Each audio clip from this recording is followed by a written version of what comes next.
Hello Nanded news में आप सभी का स्वागत है। चलिए जानते हैं आज की खबर। हमारे चैनल को लाइक, सब्सक्राइब, शेयर जरूर कीजिए।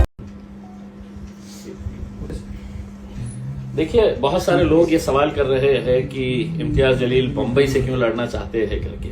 मैं आज आपको उसकी वजह बताना चाहता हूं कि कुछ दिन पहले मुंबई के मीरा रोड के अंदर एक मैटर हुआ और वहां पर सिर्फ गुंडा राज कैसा होता है किसी राज्य के अंदर, पुलिस का इस्तेमाल, प्रशासन का इस्तेमाल, सरकार का इस्तेमाल करते हुए वहां पर और गरीब लोगों के जो दुकानें तोड़ी गई, जो 20-20 साल से 30-30 साल से वहां पर छोटा छोटा कारोबार कर रहे थे।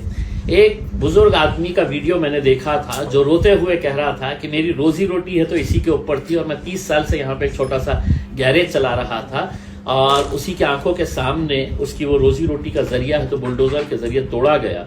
तो मेरे मन में एक सवाल आया था कि इतनी बेबसी क्यों है, क्या वजह है कि मुंबई जैसे इतने बड़े शहर के अंदर लोग आवाज उठाने के लिए तैयार नहीं है। वो नेता जो कांग्रेस के साथ जुड़े हुए हैं, जो अजीत दादा के एनसीपी के साथ जुड़े हुए हैं, जो शिवसेना के अंदर भी गए हुए हैं, वो नेताओं की बेबसी क्या थी कि वो लोग आवाज उठाने के लिए तक तैयार नहीं थे मीरा रोड की उस घटना के ऊपर। भाजपा के छोटे मोटे चिल्लर नेता आके वहां पर किस तरह की भाषा का इस्तेमाल कर रहे थे।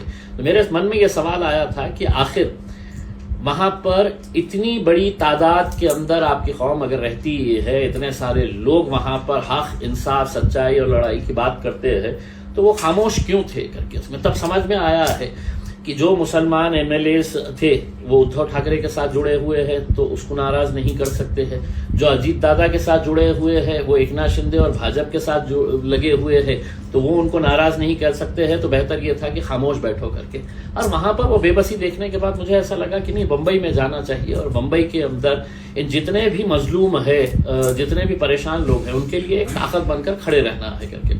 इसका मतलब ये नहीं है कि मैंने फैसला लिया है, मैंने असद साहब को ये प्रस्ताव दिया हूं कि साहब क्यों नहीं हम वहां पे अपनी किस्मत आजमा सकते हैं उसमें। क्योंकि जब हम औरंगाबाद में खड़े हुए थे तो औरंगाबाद में भी 2019 के अंदर कई सारे दिग्गज लोग थे। अरे कहां से आता, जीतता क्या, नहीं जीतता, कौन देता वोट, ऐसा यही भाषा करते थे उसमें। लेकिन अल्हम्दुलिल्लाह जीत के आए थे हम। आगे भी अगर हमारी किस्मत में रहेगा तो बिल्कुल वहां से भी किस्मत आजमाई जा सकती है।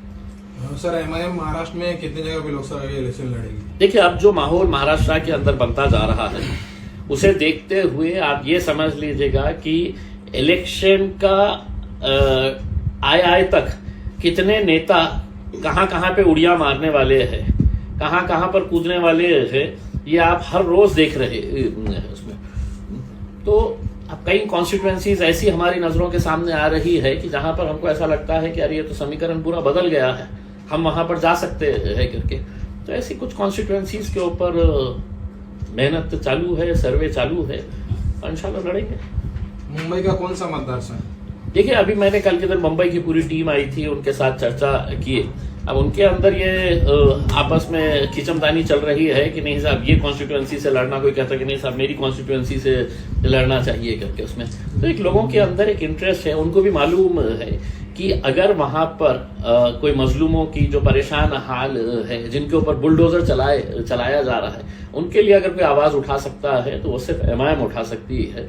इस वजह से उनके अंदर भी एक नया जोश उमंग पैदा हुआ है।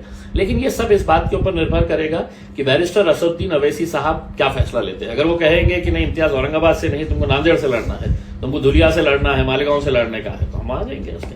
अगर उन्होंने कहा कि नहीं औरंगाबाद ही तुम्हारी जमीन है, यहीं से लड़ना है, तो औरंगाबाद से लड़ेंगे। बीजेपी के डर से 35 साल से सेक्युलर नेता पार्टी छोड़ के जा रहे हैं, क्या कहेंगे आप इसके? देखिए, ये एक फैक्ट है कि बीजेपी अपने आप को पार्टी विद डिफरेंस कहती थी, लेकिन बीजेपी के जैसी घटिया राजनीति मेरे हिसाब से हिंदुस्तान में पिछले 75 सालों के अंदर किसी ने नहीं किया है कि साम दाम दंड हर चीज का इस्तेमाल करके हमको सत्ता में कैसा आने का है दोबारा, ये सब हथकंडे इसके लिए अपनाए जा रहे हैं। और जितने लीडर्स उनके साथ ज्वाइन हुए हैं, जितने लीडर्स, वो पूरे के पूरे कहीं ना कहीं भ्रष्टाचार के अंदर लिप्त है। और मैं खुद नरेंद्र मोदी साहब को समझता था कि ये बहुत दूध का धुले है करके, लेकिन उनका भाषण जब मुझे याद आता है अजीत दादा को लेने से पहले, तो मुझे तो मालूम था कि अजीत दादा है तो सिंचन घोटाले के अंदर। मोदी जी ने अपने भाषण के अंदर कहा था कि 70,000 करोड़ का घोटाला, सिंचन घोटाला, बैंक घोटाला, खनन घोटाला, ये मोदी जी के शब्द है। तब उन्होंने देश को बताया कि ये 70,000 करोड़ रुपए के घोटाले के अंदर ये है, और 4 दिन के बाद उनको बोले कि इधर आओ मेरे पास, पार्टी के अंदर आते होंगे तो आ जाओ करके, ले लिए फौरन उनको।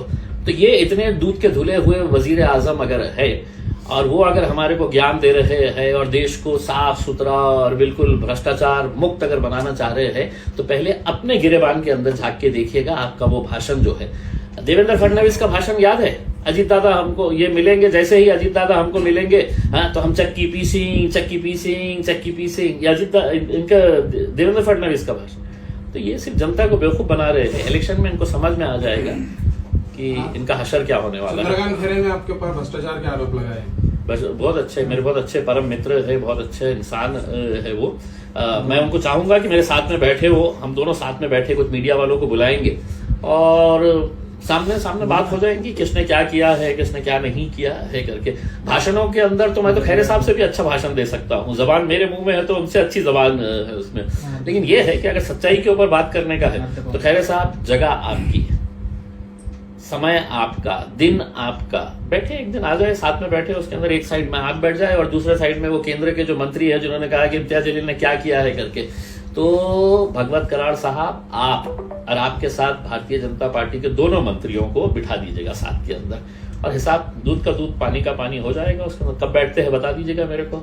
आपकी जगह, आपका दिन और आपका समय।